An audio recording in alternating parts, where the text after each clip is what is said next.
Nilivamiwa, walisema nilikuwa nacheza kipindi. So na hata hiyo pia nitawaambia wasubiri waone kama ni video. Mimi yani hii ni straightforward case. So wao wasubiri, kesi imeanza. Hivyo tu. Mr. Ringtone, kuna tetesi kuwa au kuwa South Africa lakini ulikuwa Seychelles. Ni kweli ama ni uongo? Kule ambako nilikuweko isikuwe ni hoja kwamba Ringtone alikuwa nje ya Kenya akitafuta matibabu.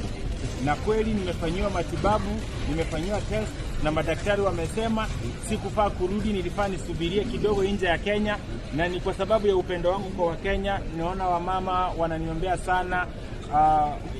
So mafans wangu kwa sababu yao ndio nimerudi tu. Labda unaweza tuambia hizo test na matibabu yenyewe.